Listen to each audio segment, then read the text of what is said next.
Llevamos unos cuantos meses escuchando a los bancos centrales, tanto de Europa como de Estados Unidos, que quizás la inflación empieza a estar controlada, pero los datos más recientes del IPC en Estados Unidos nos están diciendo totalmente lo contrario. ¿Esto ha hecho saltar las señales de alerta? Pues no.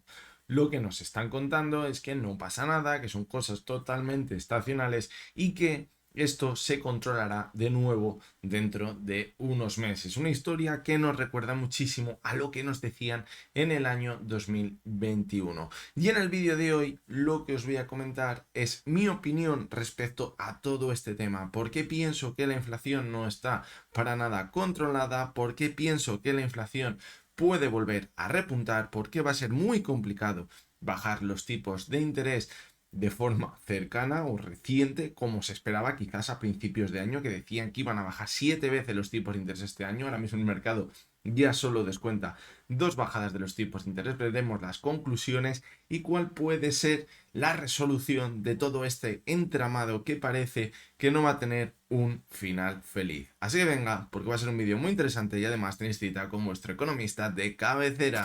Y bien, muchos nos preguntaremos cómo es posible que una vez que parecía que la inflación ya está totalmente controlada, después de esos números, esas subidas de los tipos de interés, además de forma tan verticales, de mantener los tipos altos durante muchísimo tiempo, ¿cómo es posible que estemos de nuevo en el punto de partida, donde parece que la inflación vuelve a repuntar? Pues yo creo que es bastante sencillo y lo hemos comentado ya alguna vez en este canal. Se ha seguido manteniendo muy alto el gasto público. ¿Eso que produce? Que se siga inyectando dinero en la economía, que se siga favoreciendo el consumo, y eso hace que se mantengan el precio de los productos de forma creciente con el paso del tiempo. Además, estamos viendo cómo esa subida de los precios también ha hecho que los trabajadores pidan a las empresas que se les suban los salarios. Sus deseos se han convertido en hechos y se han aumentado los salarios tanto en Estados Unidos como en Europa, lo que ha permitido que se siga consumiendo prácticamente al mismo ritmo que se iba haciendo anteriormente. Es decir, esto, como veis, es una cadena que ha permitido que, aunque se suban los precios y digamos, bueno, a lo mejor no se puede consumir, sí, sí se puede consumir, porque hemos visto un aumento muy alto del gasto público y además hemos visto cómo los salarios de los trabajadores también se han incrementado. Ese aumento de la liquidez en la economía no se ha frenado, y aunque veamos que los tipos de interés se han mantenido muy altos, pues no pasaría nada. ¿Por qué? Porque aunque tengamos deudas, se pueden seguir refinanciando a unos tipos de interés más altos, pero se pueden seguir refinanciando. El problema llegará cuando no se pueda refinanciar esa deuda. Además, estamos viendo cómo en los últimos meses el precio de las materias primas de nuevo está aumentando, ya sea por causas geopolíticas o ya sea porque el consumo se sigue manteniendo y eso hace que los precios suban de nuevo. Y además, algo muy peligroso que parecía que no veíamos desde hace bastante tiempo es que el euro se vuelve a depreciar respecto al dólar. Y eso es muy peligroso porque eso también provocó un aumento de la inflación muy importante en Europa en los años pasados. Y esto lo tenemos que entender, es decir, en Europa consumimos materias primas como el gas natural y el petróleo que se pagan en dólares. Si esas materias primas se mantienen el precio, pero el euro pierde valor respecto al dólar, acabaríamos perdiendo más. Pues bien, si encima esas materias primas han aumentado su precio y vemos que el euro pierde valor respecto al dólar, el incremento de los precios o del coste que vamos a tener al consumir esas materias primas, que luego prácticamente todos los productos dependen de ella, pues va a ser muy alto. De ahí que ahora estamos viendo peligrar esa desescalada de la inflación que veníamos viendo durante los últimos meses, lo que hace que la situación se complique muchísimo en Europa. Y la pregunta que todos nos estamos haciendo, entonces, ¿esas bajadas de tipos que nos estaban prometiendo van a llegar? Y a la pregunta de si es posible que bajen los tipos de interés, pues la verdad que parece que, dada la situación actual, parece bastante complicado que empiecen a bajar los tipos de interés. ¿Por qué? Porque de momento estamos viendo que Estados Unidos mantiene su economía, entre comillas, bastante fuerte. Eso es lo que nos están contando. Y además estamos viendo cómo los últimos datos del IPC han sido bastante negativos. Y muchos diréis, vale, pues esa es la situación que tenemos en Estados Unidos, pero a lo mejor en Europa sí podemos bajar los tipos de interés, porque estamos viendo países como Alemania que se encuentran en recesión y que están pidiendo a gritos ya, unos países también muy endeudados, que se bajen los tipos de interés. Pues Ya os digo que no creo que eso llegue a pasar. Veo muy complicado que Europa baje los tipos de interés antes de Estados Unidos. ¿Puede llegar a pasar? Pues a lo mejor puede llegar a pasar, pero me parecería una auténtica locura y sería muy negativo para la inflación. ¿Por qué? Pues es muy sencillo. Si os acabo de decir que el euro está perdiendo valor respecto al dólar, y eso puede ser bastante negativo para la inflación en Europa, si en Europa se bajan los tipos de interés antes que en Estados Unidos, esa pérdida de valor del euro respecto al dólar se va a aumentar muchísimo más. Y ya no solo con el primer efecto que puede tener en el aumento de los precios, la bajada de los tipos de interés, si tenemos en cuenta ese cambio euro-dólar, podría provocar que la inflación se vuelva a disparar en Europa. Y yo creo que desde el Banco Central Europeo eso lo hacen. Si bajan los tipos de interés antes que Estados Unidos, será hacernos el harakiri en la inflación, ya que volvería a repuntar con muchísima fuerza. Por lo tanto, nos encontramos a merced de Estados Unidos una vez más, a ver si acaban bajando o no los tipos de interés para poder empezar a hacerlo en Europa. ¿Eso qué puede provocar? Pues evidentemente que el Euribor, esa bajada del Euribor que tanta gente está esperando por sus hipotecas, pues se complique bastante e incluso pueda volver a repuntar de nuevo. Entonces, ¿qué puede llegar a pasar o qué se tendría que hacer o qué tendríamos que ver para que la inflación por fin se controle y veamos una estabilización económica? Pues va a ser lo siguiente que vamos a ver. Para llegar a un control de la inflación tenemos dos vías muy sencillas, pero a la vez creo que son dos vías que nadie quiere llegar a ver.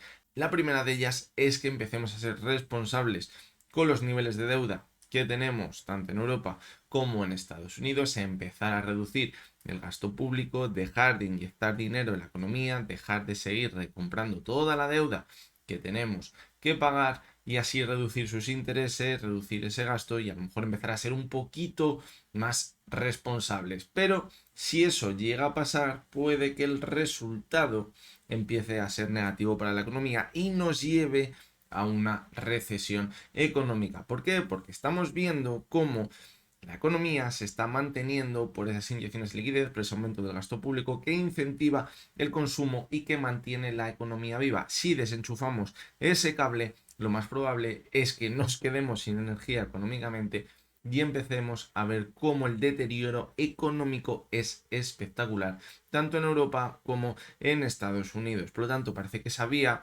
aunque sería quizás la más responsable, pues no nos gustaría verla.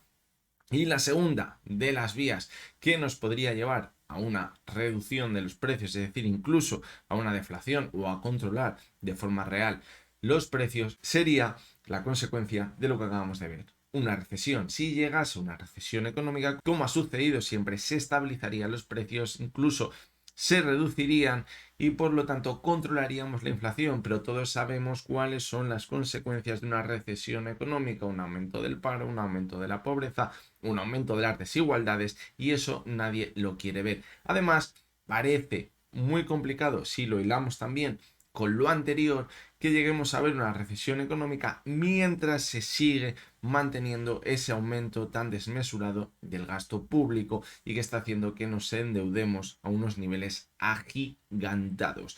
Es decir, estamos totalmente en una encrucijada. Lo decíamos hace unos cuantos meses atrás. Lo que están haciendo solo nos va a llevar a un callejón sin salida y ahora estamos viendo ya al fondo cómo ese callejón no hay luz, no hay salida y ya no sabemos qué hacer y el resultado no va a ser positivo. Así que después de todo lo que estamos comentando en este vídeo, creo que es muy importante establecer unas conclusiones para saber a qué nos podemos enfrentar.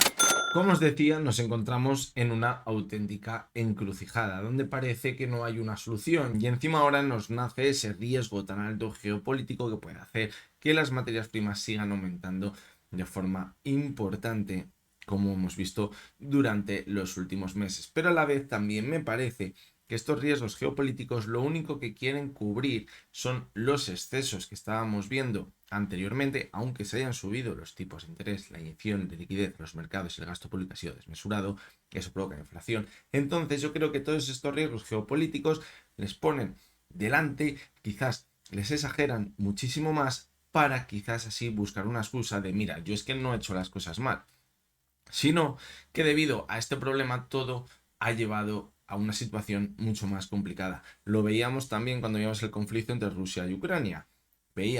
Nos contaban cómo la inflación había repuntado con muchísima fuerza y el precio de todos los productos por culpa de ese conflicto, pero la realidad es que llevábamos un año viendo cómo el aumento de las materias primas era constante y ahí no estaba pasando nada relevante, por lo menos eso es lo que parecía.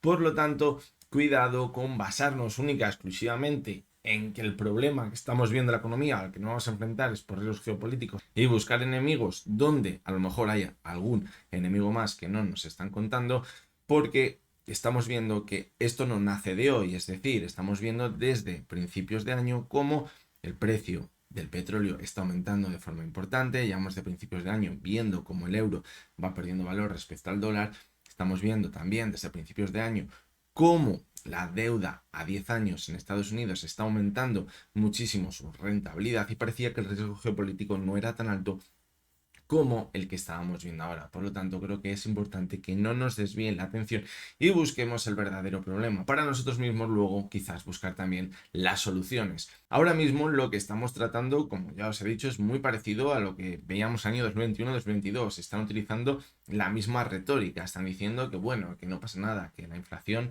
es transitoria.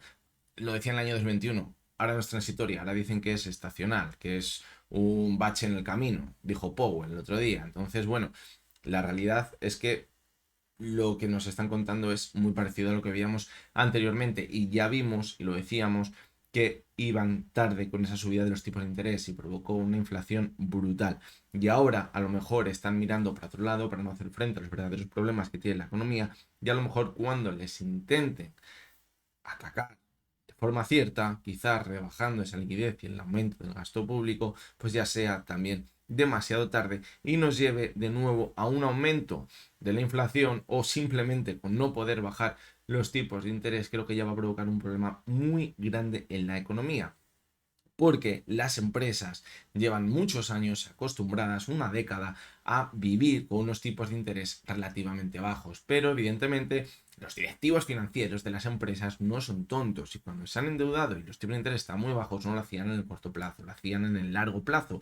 Y eso también ha provocado que quizás las consecuencias de esas subidas de los tipos de interés no sean tan palpables ahora mismo a nivel económico, pero si se mantienen durante mucho tiempo los tipos de interés altos, pues eso evidentemente alguna que otra empresa ya les acabará pasando factura. Y además ahora estamos viendo cómo no tenemos el mismo margen de maniobra que teníamos en el año 2021. En el año 2021-2022 estaba clarísimo lo que tenían que hacer, subir los tipos de interés, pero es que ahora ya no tienen prácticamente margen de maniobra, es decir, es que ya no pueden subir más los tipos de interés porque saben que si los siguen subiendo puede ser, como decíamos, catastrófico. Ahora la única bala que les queda es dejar de inyectar liquidez en la economía, reducir de forma real esa liquidez. Nos están diciendo que se están drenando dinero en la economía de Estados Unidos, pero luego estamos viendo cómo a través de los repos están compensando todo lo que están drenando por el otro lado, es decir, la liquidez real no está bajando en Estados Unidos y eso es lo que ahora mismo está provocando que los datos del IPC pues sean bastante negativos. Por lo tanto, creo que a las situaciones a las que nos podemos enfrentar no son para nada positiva. Y esto me recuerda a dos escenarios posibles que ya seguramente me hayáis escuchado en este canal. El primero de los escenarios es esa inflación galopante en los años 70 que vimos en las economías. ¿Por qué creo que podemos llegar a ese punto? Pues bueno, si ahora mismo la solución que proponen es seguir inyectando dinero en la economía, incluso empiezan a bajar los tipos de interés como pasó en aquella década, luego se vio cómo la inflación volvió a repuntar con muchísima fuerza, porque el verdadero problema que era esa inyección de liquidez, ese aumento de las materias primas que estaba llegando en su momento, no se achacó. Entonces ahora quizás nos podríamos enfrentar a una situación muy parecida. Si estamos viendo cómo la inflación está empezando a repuntar de nuevo, pero dicen que no hay ningún problema aquí y se pueden a bajar los tipos de interés, lo que puede provocar es una inflación muy fuerte, una inflación galopante, como veíamos los años 70, como acabamos de decir. Y eso, pues creo que sería bastante desastroso, porque el empobrecimiento al que podría llevar las sociedades podría ser altísimo. Sí que es verdad que dirían, bueno, no hemos entrado en recesión, pero bueno, tampoco hemos entrado en recesión en los últimos años, pero hemos visto cómo la capacidad adquisitiva que tenemos los ciudadanos de a pie se ha reducido muchísimo. Por lo tanto, cuidado con no llamarlo recesión, porque a lo mejor lo estamos pasando mal, pero no cuadra con todas las características que tiene una recesión. Y el segundo de los escenarios al que quizás nos podemos enfrentar es a un escenario muy parecido al que veíamos en el crack del 29. Hay que tener en cuenta que en esa época estaban los tipos de interés muy altos, pero se podía seguir refinanciando. ¿Por qué? Porque había muchísima liquidez en el mercado. Y bueno, si hoy me endeudo al 4, mañana al 5, mañana al 6 y mañana al 7, mientras haya liquidez, no pasa nada. Ese aumento del coste que yo voy a tener para producir lo repercuto en los precios. El consumidor, que parece que puede seguir asumiéndolo, lo sigue pagando. Y esa película es muy bonita hasta que la liquidez se tiene que empezar a reducir o ya no da más de sí. En ese punto, ¿qué pasa? Que evidentemente ya no se puede empezar a refinanciar la deuda como se estaba haciendo anteriormente, y hay que tener en cuenta el nivel de endeudamiento que tenemos en los países europeos y en Estados Unidos. Parece que va a ser inasumible seguir refinanciando toda esa deuda si se rebaja la liquidez. Y eso además, ¿qué consecuencia podría tener a nivel empresarial? Que va a haber muchas empresas que no van a poder seguir manteniendo su producción, para la cual necesitan endeudarse, si no llegan a tener el mismo nivel de financiación que tenían anteriormente, y además lo tendrían a unos tipos muy altos. Si encima la economía se empieza a deteriorar, empezamos a ver despidos porque esas empresas tienen que cerrar porque no pueden seguir produciendo, el empobrecimiento de la población llega y no pueden consumir al mismo nivel que hacían anteriormente. Y además, esas empresas que han estado produciendo a unos costes altísimos, provocado por el aumento del endeudamiento y de esos intereses, provocado también por el aumento de las materias primas, pues puede provocar que en todos sus almacenes estén llenos de productos que se han producido a unos costes elevadísimos, que tienen que salir al mercado a unos precios muy altos, pero que los consumidores no pueden consumir ni a esos precios tan altos, ni a unos precios medios, ni quizás a unos precios bajos. Y eso es lo que desembocó ese gran crack del 29, y ese escenario, cuidado, porque lo podemos llegar a asumir. Muchas veces cuando nos enfrentamos a una situación muy complicada económicamente, nos podemos llegar a hacer una idea de lo que nos podemos enfrentar. Pero hasta que no tenemos el problema encima y no chocamos contra él, no vemos el verdadero problema. Es como si fuera un gran iceberg. En el año 2008-2009, pues bueno, sí que es verdad que parecía que se nos estaba yendo de las manos todo el tema de las hipotecas subprime. Todo este tema parecía que iba a darnos algún que otro problema, pero prácticamente nadie se podría hacer una idea de lo podrido que estaba el sistema financiero en aquellos años. Por lo tanto, aunque ahora nos podamos plantear diferentes escenarios, puede que hasta que esto no estalle y no choquemos de forma real contra el problema que tengamos delante, no veamos cómo está la situación real. Y hay que tener mucho cuidado, porque normalmente cuanto más se alarga de forma artificial el crecimiento de las economías, como llevamos viendo durante muchísimos años, porque recordad que llevamos casi 15 años sin ver una clara recesión económica como veíamos anteriormente, cada 6-7 años como mucho, pues eso puede provocar una recesión muy pero que muy profunda. Por lo tanto, cuanto esto más alargue, más peligro vamos a tener en la economía.